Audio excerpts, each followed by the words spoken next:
অৰ্চিতা লাহন প্ৰডাকশ্যনৰ জৰিয়তে পোনপ্ৰথমবাৰৰ বাবে সোণাপুৰত অনুষ্ঠিত হয় নৰ্থ ইষ্ট ট্ৰেডিশ্যনেল ফেশ্বন প্ৰতিযোগিতা।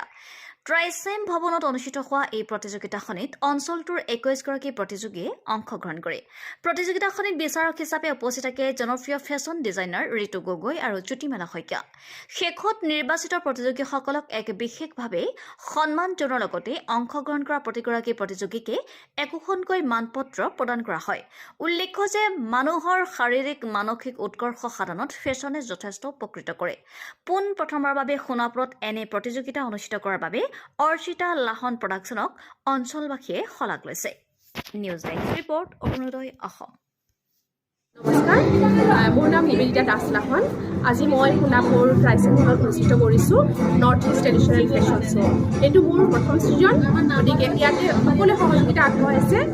সুদূৰ ভৱিষ্যতলৈও মই এই অনুষ্ঠান প্ৰত্যেকটো ছিজন কৰিম, ফাৰ্ষ্ট ছিজন, ছেকেণ্ড ছিজন, আৰু সকলো সোণাপুৰবাসীক অশেষ কৃতজ্ঞতা জ্ঞাপন কৰিছোঁ। যিসকল আহিছে আমাৰ ওচৰলৈ তেওঁলোকক ধন্যবাদ জনাইছোঁ। ভৱিষ্যতেও সকলো আহিব বুলি আশা কৰিছোঁ, কাৰণ প্ৰথম শ্ব', গতিকে বহুতে হয়তো গম পোৱা নাছিলে। গতিকে ধন্যবাদ, আৰু আপোনালোকৰ মিডিয়াৰ সকলো কৰ্মকৰ্তালৈ অশেষ কৃতজ্ঞতা জ্ঞাপন কৰিছোঁ। মহিলাসকলক উলিয়াই আনিছে আপুনি, এই ক্ষেত্ৰত কি ক'ব? হয়, আচলতে কি হয়, আমি মহিলাসকল, ময়ো এগৰাকী প্ৰথমতে গৃহিণী আছিলোঁ, আৰু ছোৱালী যেতিয়া ডাঙৰ হৈছে তাৰপিছত মই এগৰাকী শিক্ষয়িত্ৰী হিচাপে যোগদান কৰিলোঁ।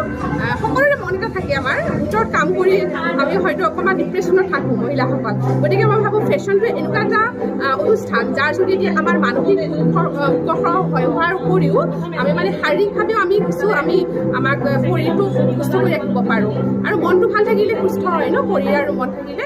গতিকে মই ভাবোঁ সকলোৱে আহক আৰু আমাৰ অনুষ্ঠানটো যাতে আগুৱাই লৈ যাব পাৰোঁ।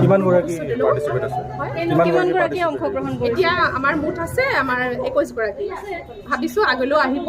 বিচাৰক হিচাপে কাক আমন্ত্ৰণ? হয়, বিচাৰক হিচাপে আমন্ত্ৰণ কৰিছোঁ আমি গুৱাহাটীৰ দুগৰাকী বহুত খ্যাতসম্পন্ন নাৰী বুলি কওঁ, মহিয়সী নাৰী। কাৰণ এগৰাকী হৈছে ঋতু গগৈ, তেওঁ হৈছে ফেশ্বন ডিজাইনাৰ, ৰাইটাৰ, স্কলাৰ হয়। তেওঁ বহুতো ইভেণ্ট কৰে, তেওঁ অৰ্গেনাইজাৰ এজ এ হোষ্ট হিচাপে কাম কৰে, আৰু তেওঁৰ মানে বহুতখিনি নলেজ আছে এই ক্ষেত্ৰত, আৰু মই তেওঁৰ পৰা বহুত সহায় পাইছোঁ। যিহেতু মই গুৱাহাটী ফেশ্বন শ্ব'ত মই উইনাৰো হৈছোঁ, 5টা ছাব টাইটেল পাইছোঁ আৰু এটা উইনাৰ হৈছোঁ। গতিকে ঋতু বাইদেউৰ লগত বহুত আগৰ পৰাই চিনাকি, গতিকে তেওঁলোক আহিছে, ভাল লাগিছে।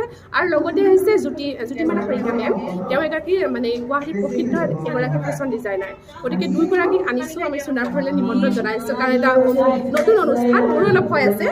গতিকে তেওঁলোককো আমি কৃতজ্ঞতা জ্ঞাপন কৰিছোঁ, কাৰণ গুৱাহাটীৰ পৰা আহি আমাক ইমানখিনি সুন্দৰ সময় দিছে। গতিকে তেওঁলোককো বেছিকৈ ধন্যবাদ জ্ঞাপন কৰিছোঁ।